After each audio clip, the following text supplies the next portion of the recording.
The 5 real-world tactics I'm about to share with you have actually helped our sellers out-earn neighboring properties by 5 or 6 figures, sometimes setting a new standard for their neighborhood long after our clients have actually moved on to the next chapter of their lives. Now, some of these are incredibly simple, others you really may not want to hear, but each of these is going to make you more money or get you a quicker sale.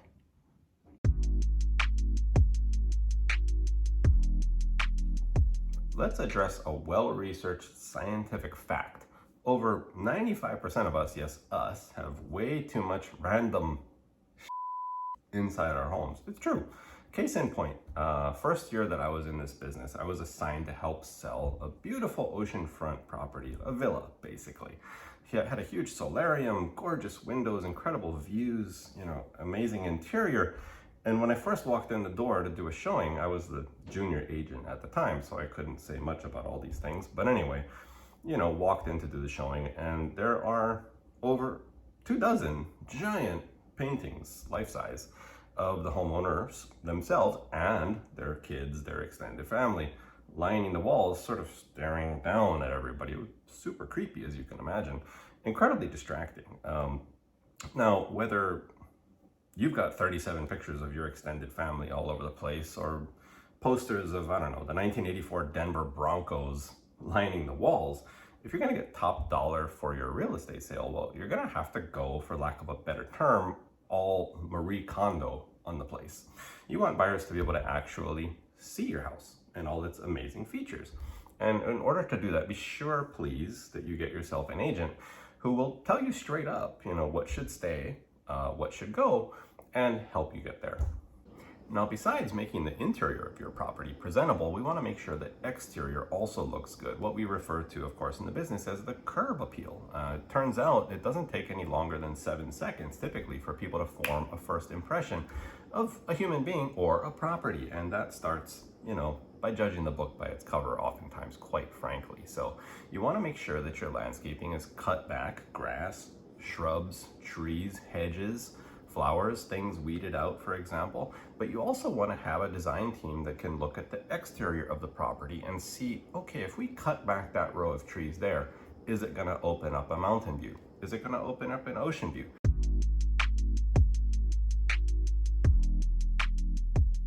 Now, buyers don't like surprises.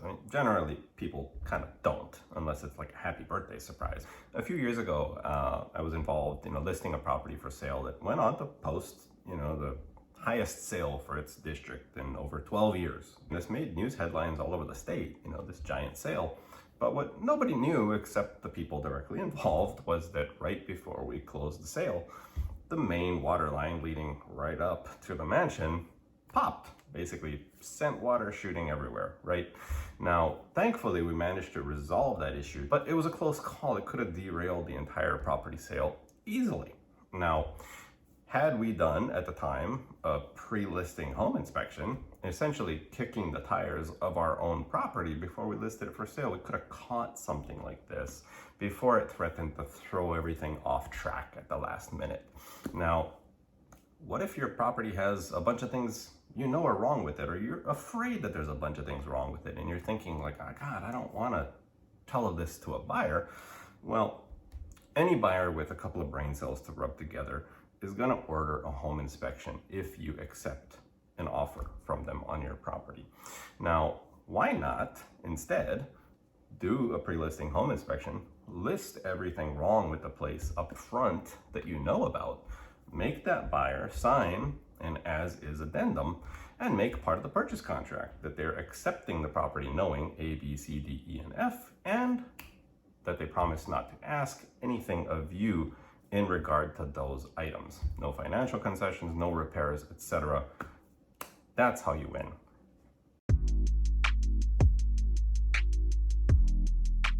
Did you know that professionally designed and furnished properties, think staged, can actually sell from 5 to 15% higher than their peers and up to 50% faster? Now, we're not just talking about, a few fake rugs and flowers from Ross, placed here and there. We're talking about full-on professional design and staging from a professional stager or a real estate group that has its own in-house design team. for example. Now, those costs can run up to 1% for the professional stagers. In our case, many of it can be complimentary, but that can actually have a huge impact on your bottom line regardless. For a $500,000 condo, we're talking $50,000 or more in your pocket, or in the case of a luxury property, 6 figures or better.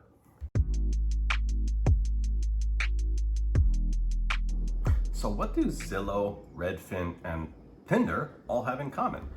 You only get one shot. By that, I mean you're only allowed one image to be presented to the world, basically, before they scroll or swipe right past you and send you into the abyss of the interwebs. So you better make it count. And by that, I mean have your house, obviously, or yourself, professionally photographed, not photoshopped, or not overly so. That applies to houses too, by the way.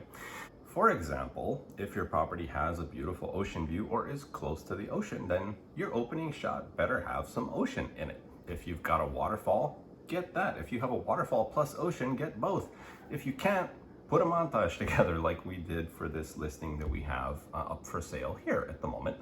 Now, if you've got no waterfall, no ocean view, but you've got killer landscaping, that's okay too. Get a shot of that with the house in the background, or a pool, for example, you know, with the nice evening shot with the house in the backdrop. Those look great. Or even an interior shot, frankly, is okay, whether it's killer architecture or some custom feature that will set you apart from the competition. But any which way you go, remember at that opening outset, you only get one shot to make people fall in love and want to know more about you.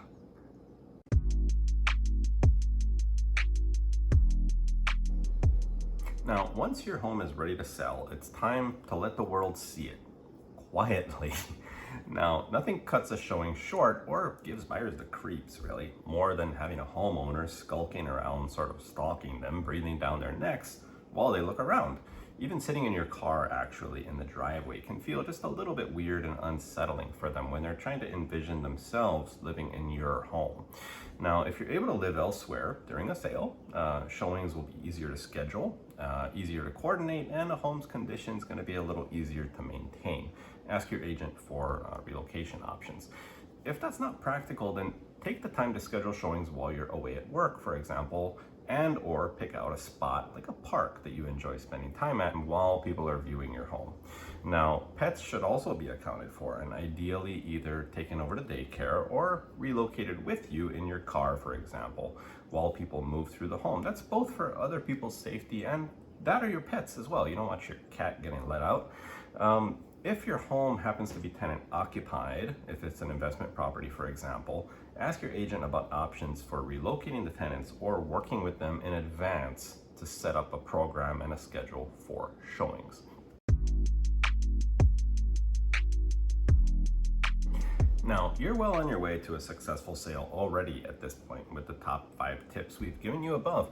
But there's one more thing we wanted to address, which was make sure that you hire a good agent and hold them accountable. Now, what does that mean? That means finding out what are they going to do for you, how are they going to do it, and when. They really should have a strategy. Now, an example of a good strategy would be, listing a property for sale on a Tuesday, and have a reason for it, right? For us, that means that's like the highest traffic day on the internet for properties in Hawaii in our experience. And then you have a full, week-long marketing campaign for a new listing, culminating in a new listing open house that coming weekend to ramp up buyer interest and try to get some serious buyer competition going. That's just one tiny example of multiple strategies that can be used, but the point being, make sure your agent has a plan, find out what that plan is, and hold them accountable. That's how you win.